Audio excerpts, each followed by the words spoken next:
नमस्कार साथियों, स्वागत है आप सभी का हमारे YouTube चैनल में। आज के वीडियो में हम बात करने वाले हैं अधिशेष शिक्षकों का होगा समायोजन। किन किन शिक्षकों को अधिशेष माना जाएगा जो नई गाइडलाइन आई है उसके हिसाब से। साथ ही इस वीडियो में हम बात करेंगे जो समय सारणी है और समायोजन की जो सामान्य पहचान है उसके बारे में। तो बने रहिए मेरे साथ। सबसे पहले बात करते हैं जो आदेश जारी हुआ है उसकी। तो साथियों, ये आदेश है हमारे पास 14/11/2024 का, जिसका विषय है अधिशेष शिक्षकों कार्मिकों का समायोजन के संबंध में दिशा निर्देश।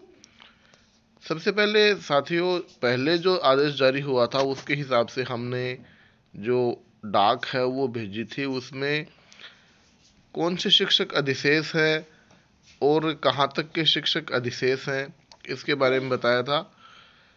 अब बात करते हैं कि जो पदों का निर्धारण है वो हम किस प्रकार से इसमें समझेंगे। तो विद्यालय में अधिशेष शिक्षकों की पहचान के लिए जो विद्यालयवार स्वीकृत माने जाने वाले पद है उनका निर्धारण यहाँ किया गया है। अंग्रेजी माध्यम विद्यालयों में अधिशेष जो कार्मिक है उनकी गणना करते समय राज्य सरकार का जो दिशा निर्देश जो आदेश है 14/6/19 का जो साथ ही है उसके हिसाब से जो विद्यालयों में पद है वो स्वीकृत माने जाएंगे। और चाहे वो साला दर्पण पे प्रदर्शित हो या फिर बाद में साला दर्पण पर प्रदर्शित कर दिए जाएंगे। उसके बाद में हिंदी माध्यम विद्यालयों के लिए स्वीकृत पद और जो कर्मोन्नत विद्यालय हैं उनके न्यूनतम नामांकन के आधार पर 30/4/15 को एक आदेश जारी हुआ था, वो यहाँ आधार माना गया है। अब बात करते हैं कि जो अधिशेष कार्मिक है उनकी हम पहचान किस तरीके से करेंगे। तो अंग्रेजी माध्यम के विद्यालय हेतु शिक्षक और जो कार्मिक है चयन के बाद में या फिर कार्य ग्रहण के बाद में विद्यालय में पहले से जो कार्यरत है सभी शिक्षक उनको यहाँ अधिशेष माना गया है। ये जो लाइन है इम्पोर्टेंट लाइन है। अंग्रेजी माध्यम यदि ओपन हुआ है तो उसमें पहले में जो भी कार्मिक थे वो सारे अधिशेष यहाँ काउंट होंगे इसके हिसाब से। उसके बाद में इंग्लिश मीडियम विद्यालय में मापदंड के हिसाब से सृजन योग्य पदों से अधिक कार्यरत यदि है तो वो भी अधिशेष यहाँ होंगे। तीसरा यहाँ पॉइंट है कि जो इंग्लिश मीडियम विद्यालय जिनमें पूर्व प्राथमिक कक्षाएं संचालित कर रही है,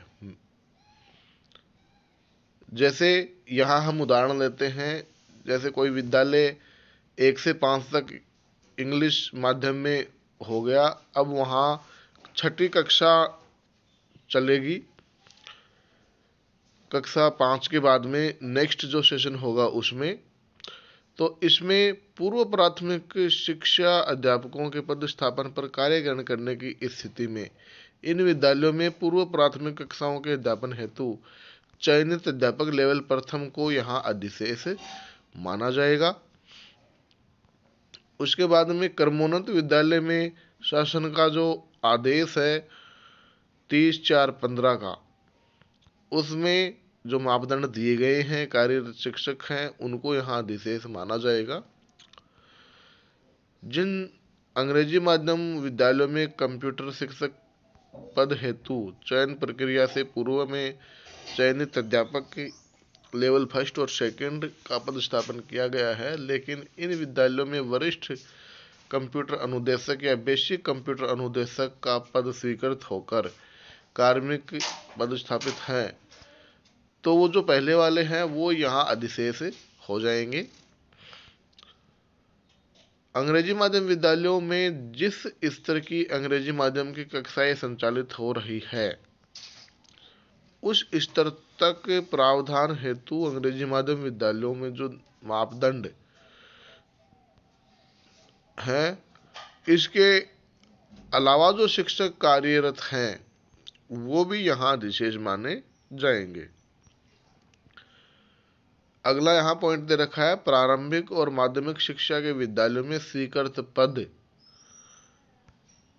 जो विद्यालय में स्वीकृत पद है उससे अधिक जो शिक्षक हैं, कार्मिक हैं, वो यहाँ अधिशेष में काउंट होंगे। माध्यमिक शिक्षा विभाग के विद्यालयों में पदस्थापित कार्मिक जैसे वरिष्ठ प्रबोधक, प्रबोधक, वरिष्ठ शिक्षाकर्मी, शिक्षाकर्मी, पंचायत शिक्षक, कनिष्ठ शिक्षक, पैरा टीचर, ट्रेनी टीचर इत्यादि जिसके पद इन विद्यालयों में नहीं हैं, तो वो भी शिक्षक यहाँ अधिशेष माने जाएंगे। अगला पॉइंट यहाँ दिया गया है कि न्यायिक प्रकरण में स्थगन प्राप्त शिक्षक या फिर कार्मिक को अधिशेष नहीं माना जावे तथा इस कारण से संबंधित पद पर अन्य पदस्थापित शिक्षक हैं या फिर जिनको लगाया गया है वो यहाँ पर अधिशेष की श्रेणी में काउंट होंगे।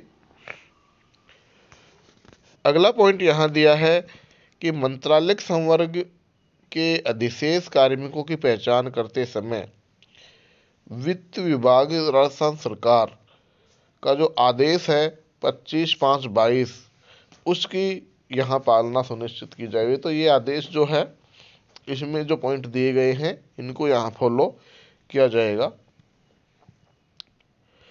उसके बाद में सामान्य निर्देश की बात करते हैं तो विद्यालय में कार्मिकों की कार्यग्रहण तिथि के आधार पर वरिष्ठ कार्मिक का समायोजन उसी विद्यालय में करते हुए कनिष्ठ कार्मिक को अधिशेष माना जाएगा। इसी प्रकार ग्राम पंचायत ब्लॉक में अधिशेष कार्मिकों को चिन्हित करके उनका समायोजन यहाँ किया जाएगा। अंग्रेजी माध्यम विद्यालयों हेतु अचयनित शिक्षकों को अंग्रेजी माध्यम विद्यालयों में केवल तभी लगाया जाएगा जब हिंदी माध्यम विद्यालयों में पद खाली नहीं हो। यह समायोजन केवल चयनित शिक्षक उपलब्ध होने तक के लिए ही किया जाएगा, उसके बाद में उनको वहां से भेज दिया जाएगा।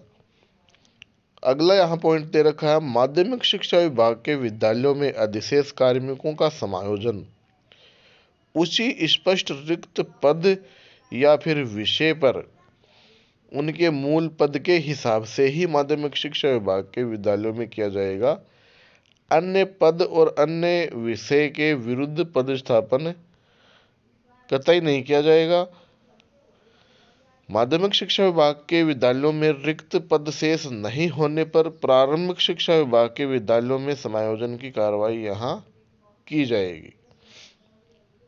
उसके बाद में अगला जो निर्देश है जिन अध्यापकों लेवल 1 और 2 की उक्त नियम जो दिया है ऊपर अभी के तहत शिक्षा विभाग में लिए जाने की कार्यवाही की जा चुकी है उन्हें अनिवार्यतः माध्यमिक शिक्षा विभाग के विद्यालयों में ही लगाया जावे।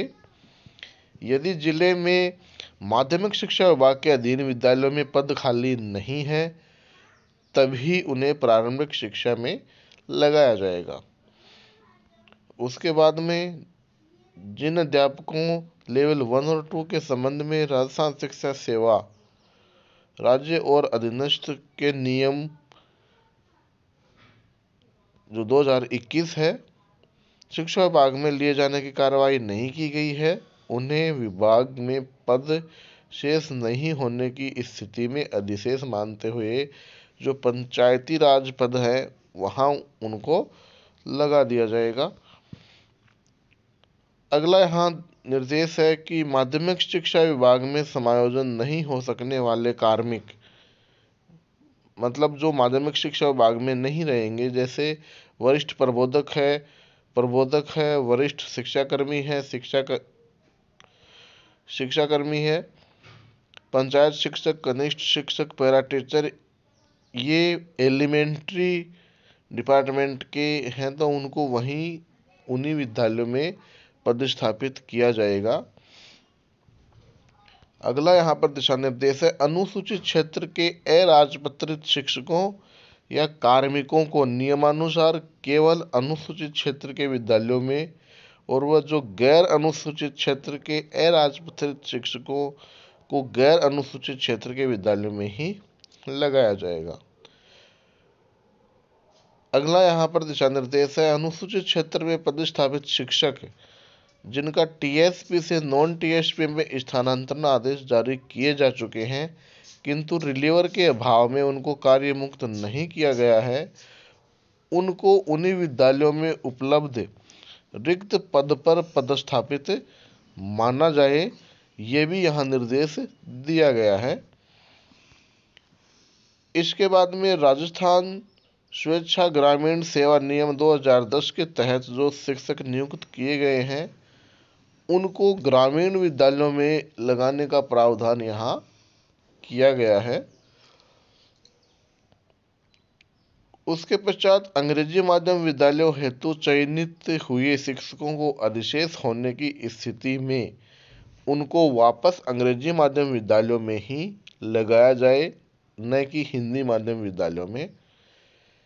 उसके बाद में शिकायत के आधार पर एपीओ किए गए कार्मिक या फिर प्राथमिक जांच में दोषी किए गए कार्मिक, प्राथमिक जांच यहाँ 10 दिन में पूर्ण की जाए और शिक्षक कार्मिक को उनके पूर्व पदस्थापन स्थान की वरिष्ठता क्षेत्र में संबंधित जो नियोक्ता अधिकारी है उसके द्वारा दूरस्थ ब्लॉक के ग्रामीण क्षेत्र में यहाँ लगाया जाए। अन्य कारणों जैसे प्रतिनियुक्ति समाप्ति सहित एपीओ किए गए शिक्षकों का समायोजन एपीओ किए जाने के समय के बाद से पूर्व के पदस्थापन जिले में उसी विद्यालयों में या फिर पूर्व विद्यालय जो था वहाँ यदि रिक्त पद है तो वहाँ लगा दिया जाए या फिर निकटतम विद्यालय है वहाँ लगा दिया जाए। न्यायिक प्रकरणों में स्थगन के कारण एक ही पद पर एक से ज़्यादा कार्मिक यदि काम कर रहे हैं तो शिक्षकों को अंतिम निर्णय के अध्ययन पूर्व पद पर कार्य ग्रहण यहाँ करवाया जाए। अगला यहाँ बिंदु है, पदस्थापन आदेशों की प्रतीक्षा में उपस्थिति दे रहे जो एपीओ किए गए हैं उनको अधिशेष कार्मिकों के साथ ही समायोजित यहाँ किया जाएगा। अगला बिंदु यहाँ है, अधिशेष कार्मिकों का समायोजन रिक्तियों के निम्नांकित क्रम में यहाँ किया जाएगा। तो सबसे पहले वरीयता उसी विद्यालय में दी जाएगी जहाँ पर यदि पद रिक्त है जिसमें शिक्षक या कार्मिक कार्यरत है। यदि वहाँ पद रिक्त नहीं है तो राजस्व ग्राम में दी जाएगी। राजस्व ग्राम में भी पद रिक्त नहीं है तो ग्राम पंचायत का चुनाव होगा। पंचायत में भी यदि पद रिक्त नहीं है तो संबंधित ब्लॉक यहाँ ओपन किया जाएगा। उसके बाद में प्रारंभिक शिक्षा विभाग में अधिशेष कार्मिकों का समायोजन राज्य सरकार का जो आदेश है 28/5/19 में जो जारी किया गया है उसके हिसाब से ये काम होगा। इसके पश्चात मंत्रालय कर्मचारियों का समायोजन यथासंभव उसी जिले के विद्यालय में किया जाएगा जिस जिले में पद रिक्त नहीं होने के कारण यदि विद्यालय में पद रिक्त नहीं है तो उनको कार्यालय में यहाँ जगह दी जाएगी। शहरी क्षेत्र में अधिशेष कार्मिकों का समायोजन शहरी क्षेत्र में तथा ग्रामीण क्षेत्रों का जो कार्मिक है वो ग्रामीण क्षेत्र में ही लगाए जाएंगे। अब बात कर लेते हैं अधिशेष कार्मिकों के समायोजन की प्रक्रिया और समय सारणी की। तो अधिशेष कार्मिकों की जो पदवार सूची तय की जानी है तैयार की जानी है वो 25/11 तक यहाँ तैयार हो जाएगी और अधिशेष कार्मिकों में से समायोजन योग्य कार्मिकों की जो बिंदु संख्या 3 है उसमें उप बिंदु संख्या 15 के हिसाब से पदस्थापन स्थान पर जो सूची तैयार की जाएगी वो 28/11/24 तक ये काम किया जाएगा। इसके पश्चात माध्यमिक शिक्षा विभाग में क्रम संख्या 2 की जो कार्रवाई है उसमें अधिशेष कार्मिकों की सूची प्रारंभिक शिक्षा विभाग को सुपुर्द करने की जो दिनांक है वो 28/11 रखी गई है। प्रारंभिक शिक्षा विभाग द्वारा माध्यमिक शिक्षा विभाग से लौटाए गए तथा प्रारंभिक शिक्षा से अधिशेष समेकित पदवार जो सूची तैयार करने की दिनांक है वो 2 दिसंबर रखी गई है।